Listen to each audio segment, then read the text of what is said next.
Titans Beast World #1, written by Tom Taylor with art by Ivan Rice, Danny Mickey, and Brad Anderson with letters by Wes Abbott. I don't know why I wanted to separate the letters, but I just decided to. It's like real dramatic. A little spontaneity, Jim. That's what I'm doing right now. That's what you I had something in my throat. I was actually really worried. I was actually really worried about getting all raspy like that. I got something in the back of my throat I can't get out of right now, but we are in Beast World. How about you come over here, big boy? I started trying to get something out of my throat, not in there. Now, you say the idea that you don't have to read everything from the Titans at night when you get in this, but the Titans do build up to what we're doing with the Beast World, with the Church of Eternity and Brother Eternity sending people into outer space. What he's calling, which I actually like the term of, the Forever Nuts, to leave the wasted Earth behind, to find a new suitable homeworld, which is the Titan, the moon of Saturn? What is now it's Titan. Okay. Yeah. And now it's the moon of Titan is going to be the new home place, but it's this guy who's we revealed in the last issue of Titans is obviously a Tamaranian in disguise, and he's actually taking on to the role of Brother Blood, but Brother Eternity, because they're trying to rebrand. If you're going to rebrand in this whole thing, and you're trying to fool people that you're not bad, don't go in by saying, yeah, we used to be the Church of Blood, but now we're the Church of Eternity. I'm like, no, people are going to still associate you with the Church of Blood. But even with that idea of the Titans, they know he's up to no good this entire time. Nobody does dick about this. The guy's able to have all these fundraisers, all these people donating shit, so he could build a spaceship and go into outer space to do his Forever Knot, to find a new home for him and his followers on the moon. Titan. And that's the thing. When you're talking about this, I think that, and as I said, I still think that you can jump in. You may not get a lot of the background of, oh my God, who is this Brother Eternity? What has he done? But really, I think that it might be at a detriment to know. Because again, when you were playing this out, you almost get the idea that Tom Taylor, because of his really awful pacing in his Titans book,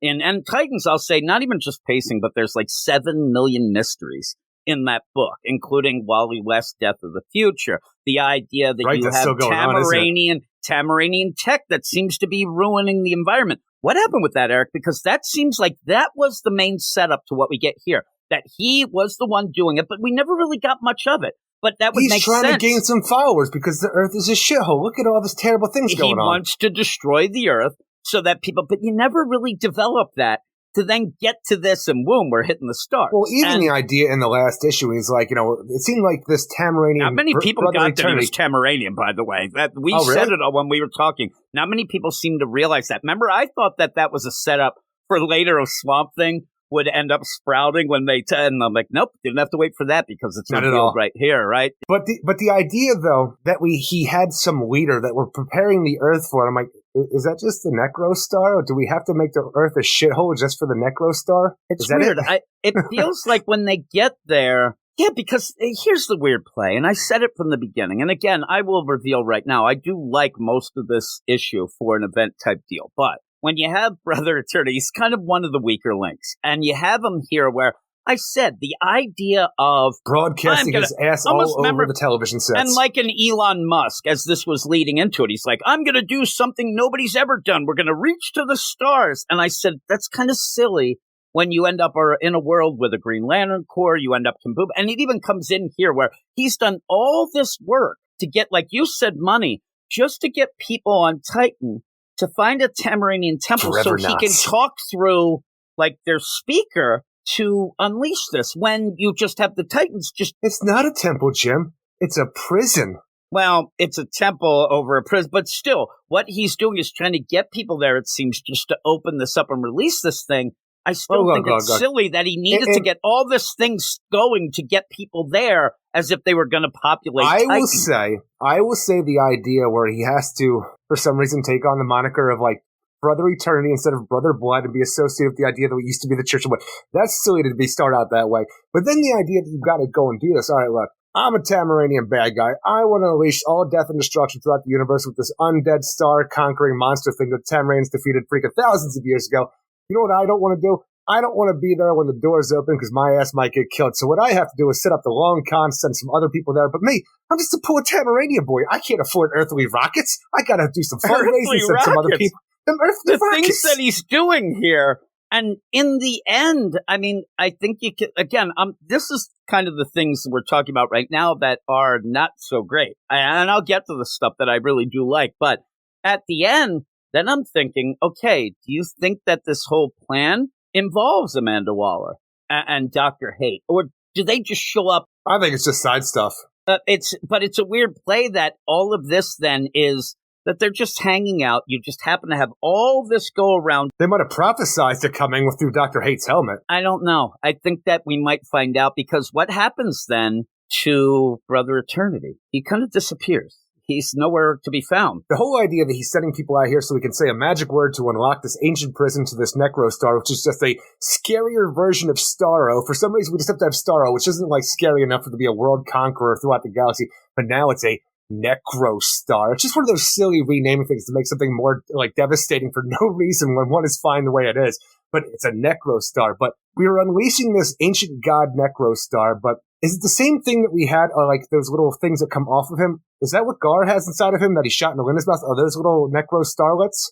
Those things that he shoots are just like the Starro spores that he sends out then. And yeah, it's basically the evil version of, that's the thing. Like, what you're saying is before. You mean when they were controlling everybody. In regular Titans, when Garth is taken over, he put those evil spore mouth monsters into Linda, then Linda shot it out, and then we killed it. Are those the little baby Necro Stars? That's what it seems like. But it couldn't have been, but maybe it was. This is why I'm saying I think you might be better off not even worrying about what came before, because it really seems like things were fudged to get to here.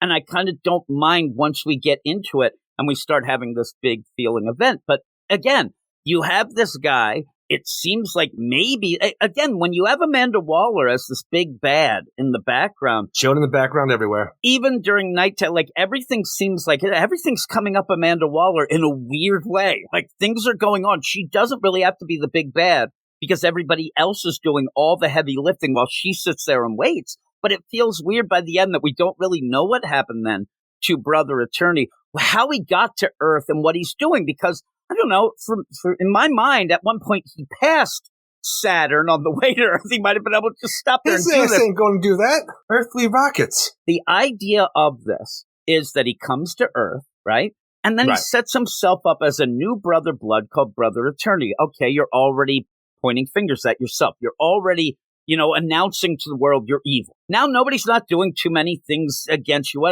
Then he builds rockets to then go to Titan to then let Necrostar out of. You could have done this in a really easier way, I think, and also a little bit undercover. Like you could have gotten some people that would go to the moon Titan and do this, but you have announced it to the world and tried to finagle it into this whole play of we're going to say like the Earth's a shithole, let's go. Okay, there's a problem for me with this issue so far, but it actually might be something that's in there, in my problem, that might be stopping him from the long run of doing that, and has to do it a more sly way, because as I'm reading this and the idea that, oh my god, they've unleashed this Necro Star, this undead Starro thing that's somehow worse than Starro, even though Starro can defeat it, we don't have a Starro handy, oh my god, what are we going to do? The Titans boom tube to the moon of Titan, try to stop it. Starfire's like, oh shit, I know what this thing is. We need to get the hell out of here and regroup back on Earth before it comes to Earth. All I kept thinking when everybody's flying off doing all these things, where are the United Federation of Planets? Because Earth is quarantined right now. This whole area is screwed up and we have a gigantic Necro Star that's been unleashed. Where are their Green Lantern Corps and stuff like that to take care of this? Now, is it the idea that if a Tamaranian came to this sector, which is supposed to be in quarantine, is he allowed to do this stuff, or did he have to come in the sly and make it so that Earthlings, the regular humans, were doing this?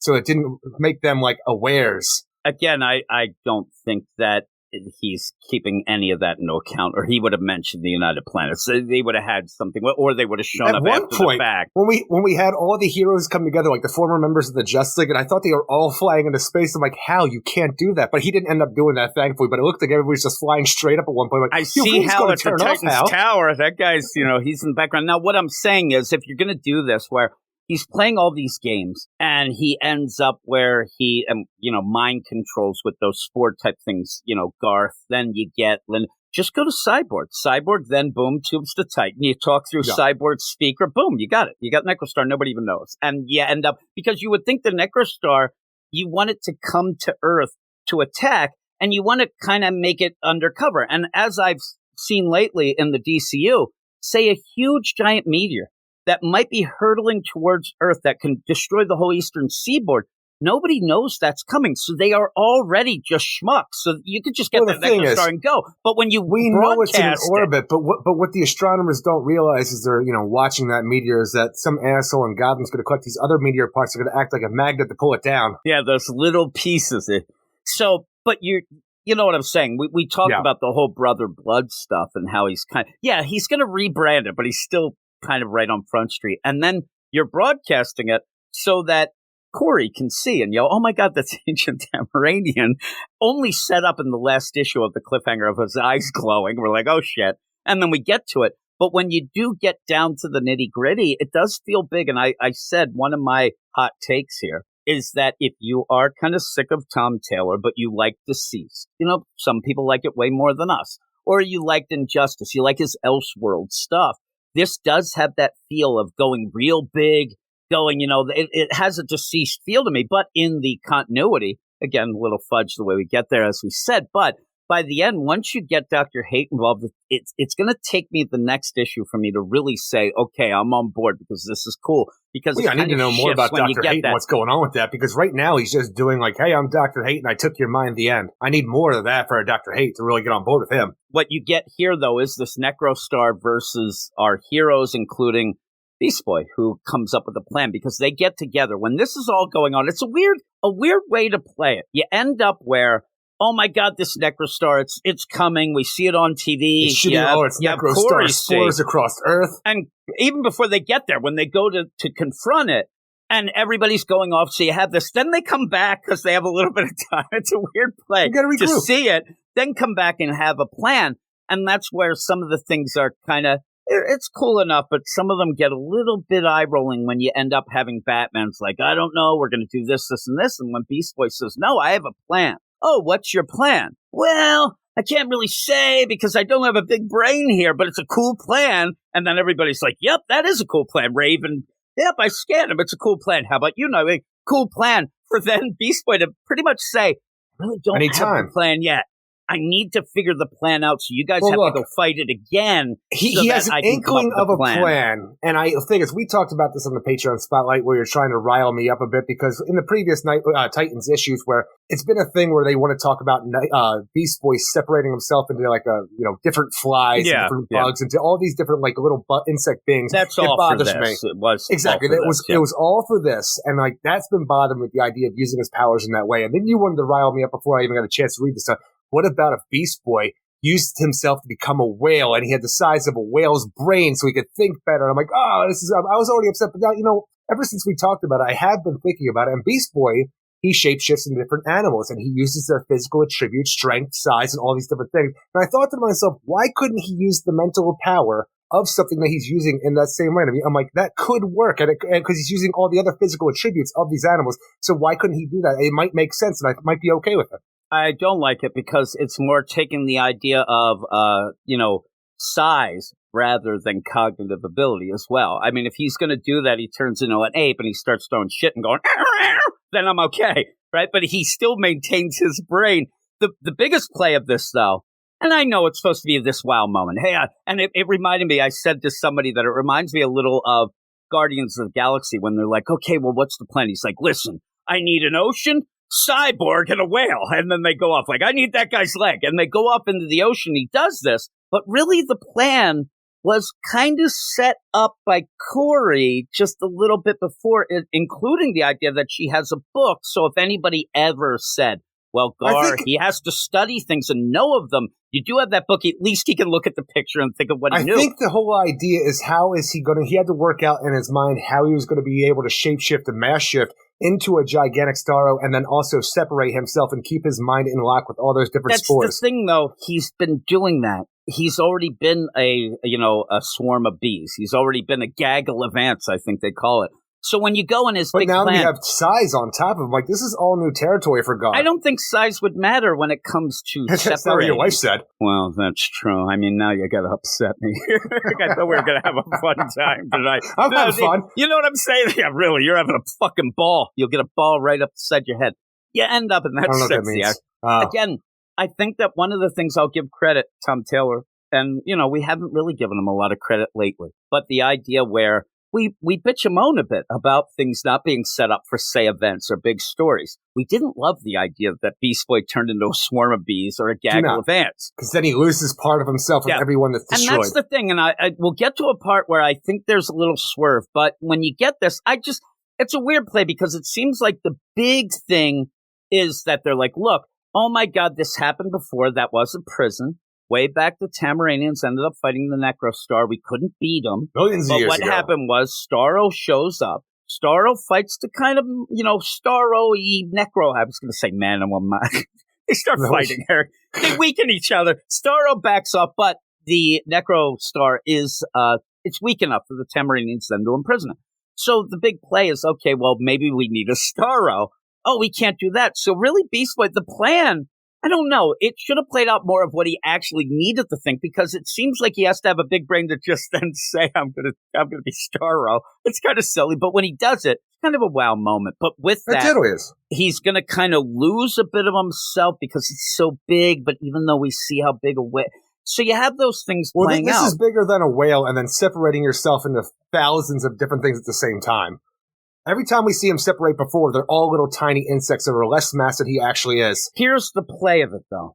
And this is where, and this is kind of a side deal, but this is going to go with mass and weight, and you know all about those when you get on a scale and it says to be continued, Eric. But when we're there, separating into a colony of ants, to me, is just as hard as if you were huge separating into a bunch of spores, because it's the numbers are probably still very equal. You still have, it's just because you're little things separating and you're big. I think that he's kind of got that down.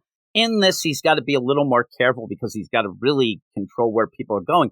But when he does change, I didn't even know what was going on. I'm like, look at him. He's like, oh crap, he looks horrific. But then he does change into what he calls garro. A garro. And you do end up seeing somebody has to be infected before, you change, how to change it back. Unfortunately, it's Billy. It's Shazam. Well, at this point in time, though, people have been infected by the Necrostar spores all across the world. Like at that point, Garro, when he becomes Garro, he's just spreading himself so thin. Sort of like these things have already gone into people's mouth. Now he has to put himself into all these people's mouth to drive the other Necrostar spores out. Yeah, and in fact, I would think that maybe, I don't know, it's one of those. Do you end up, if you could kill the Necrostar, would that kill all of those? Because then the hive mind, I don't know.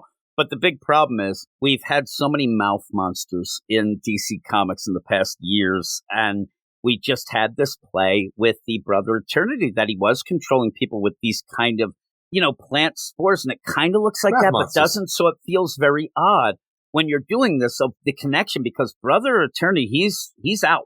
Like he was there to set this going, and we don't really see him again. I don't know if we will. I don't know what's going on. I would assume we will. But yeah, you end up where that's the big plan, and it looks great. I mean, when you have that big giant Garro, when he's this book looks amazing all the way through. And this is where it feels, even the narration feels very deceased. It feels like that really, pretty much like it's a huge event.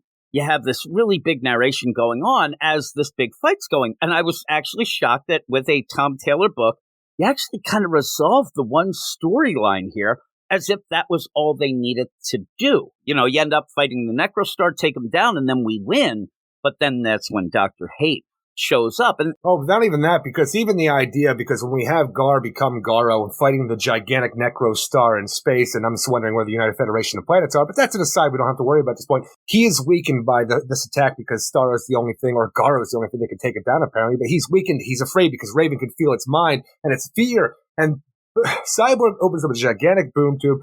Garro pushes the Necrostar through it, but while it's closing, Garro loses a piece of his arm, which we've told before, like he loses a part of himself when this happens, and so it could be a problem in the long run. But then I'm also thinking that wherever this boom tube is, because of this being a Starro, obviously Garro, but still a Starro, it can grow from that limb, so we could have another Garro out there as well. Well, Garro, that's at the end of this. Beast Boy seems like he's dead. Like his mind's gone. They wiped him out. His mind's gone, but like the Garro that we have right here in this sector of the universe, that's just there, and Beast Boy's mind is lost. No, I'm saying, yeah, I think that. But on the other side of where the Necrostar is, that's how they're going to get Beast grow. Boy back. They're going to get Beast Boy back by that tentacle. That's what I think. And the funny play is, if you look, because in that, when Raven says his mind's gone, I'm assuming he's dead. He's gone. His mind has been completely demolished, and now he's being controlled, and we're going to have that. And then as we get along Jim, the are you deal, saying that somebody's mind is the only thing that makes them up? No, because he still has the deal. And also, it's because not if you don't have it, you're dead? Well, here's the thing. In a living thing, yes, not an AI that has a helper bot. But stop your nonsense. But you go, here's the thing. When I looked up, because I was like, I know that. And he says, hey, I lost an arm. It's not a big deal. And at first, I thought, is that the play? Tom Taylor really wants to push that if you lose all your pieces and things like that, you lose it. And that he's actually going in a twist and a turn roundabout that you don't even think, but you said that that's the way you get another Garro and then Gar. Because what happens is, I looked up and I was like, think that they could grow back a full body from an arm. The big play of it is the arm has to be somewhere totally safe. Like you can't have the like if a starfish arm and we threw it, down the like it could cause problems. But in this, it got sent and is immediately frozen because it went to this boomerang galaxy, the coldest place. So it's actually just cryogenically preserved like you would an organ or something like that. So I'm like, yep, by the end, they're going to go and retrieve that to then make another Garro to then have him revert back to Gar. And that's how I think it will end. Probably also you'll get a bigger Garro thing at the end before and I don't it does know, that because back. also I just want to think of the idea going forward, like outside of Beast World, where let's say everything was resolved, whatever, Garro is now without the mind of Garfield Logan. By the end of this, we somehow get Garfield Logan's mind back into his body. He's fine again. He can revert whatever he did here. But then down the line, this thing is also out there, a duplicate of Garfield Logan that can come back and attack. So you have two Gars. I mean, and here's the thing. There's some problems here at the end. Once you get Dr. Hate involved, I'll admit that there's going to be problems. Oh, he does. And he reveals his identity to Beast Boy, and Beast Boy knows who he is, and people have been wondering who. Now, again, I think it might be Deathstroke. I think you're going to get your big play that Deathstroke in the Bacta tank ends up getting the Nightmare Stone that seems to be there with him. Also, the Helmet of Hate. See, that's the thing is, is that the Nightmare Stone? Because I thought that as well, but I don't think it is for some reason. Because we already have the Helm of Hate, which is an offshoot of the Helm of Fate, obviously. And then the idea that we use the Nightmare Stone as well. It's just such a crazy, overpowered monster of a man. It was like, here, you get this, and you get a Nightmare Stone. You get it. So this is the problem, being that, it's hard to guess full out. I can't say I know that it's somebody because Amanda Waller's doing such wacky shit that who knows who it could be. So you have that. But even when you're doing things like I was going to say to you with Gar, if you think that maybe they could get his brain back, where do you think his mind went? Because we wouldn't know. But you have Dr. Hate, so that could be something he does that we don't know about. Stone. You know what I'm saying, though? We don't really know anything about him, so you could just throw things out there. You didn't know this? Well, here. He's in the Nightmare Stone. He's in the helmet. He's there. This could all be thrown at us. But I think it's a weird play. As far as I'm concerned, you get Dr. Fate show up. Okay, restore his ass. Okay.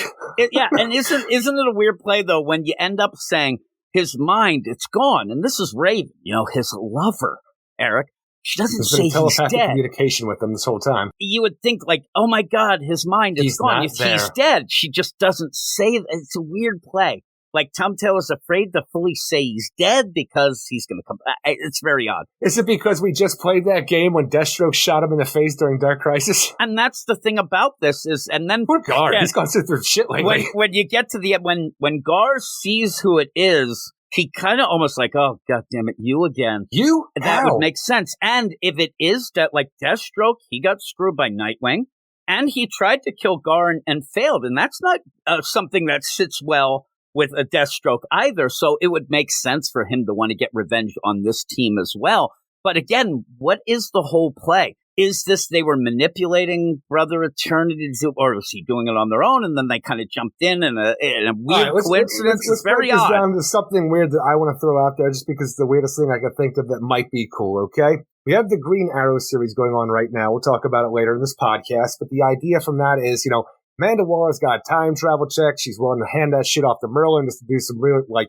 weird revenge stuff for no reason. But then I'm thinking to myself, while you do want to think that this is a Deathstroke, because that's what your mind always comes to when it comes down to, a Titans baddie and everything we've dealt with recently in Dark Crisis and stuff along those lines, where has Deathstroke been ever since the end of that, recovering from whatever the darkness did to him in the Bacta tank? We haven't seen his ass, is what I'm getting to. But now we have the Helm of Hate. We have the Nightmare Stone, where all of the things that are to create this new character, Dr. Hate. And this, it's got this dark, ominous, lettering going on with the word balloon, so you can't really get a gist of anything besides for, oh my god, it looks evil. That's all you got here. What if using time travel technology that Amanda Waller has and all these things, and, even jumping back to Christopher Priest's Deathstroke run, we make this Terra. We make this Terra, and the Beast Boy doesn't have any idea that Terra is still alive in this continuity of this universe because he watched her die all of those years ago, and this woman that he once loved who betrayed them terribly, what if the person takes off the helm of hate, and it is Terra there underneath it all? It's weird. And again, you can't really go 100% with the idea, but with how that might make more sense with Terra, but you would expect a bigger reaction, maybe? I know that they don't want to play their hand. So, but obviously it's somebody that he recognizes and somebody who should not be possible to be there. So that would work. The weird play, and I do want to say it's kind of a weird thing. But later on when we talk about Green Arrow, I had something that I wanted to talk about, just as a general deal of the idea of what happens in that book.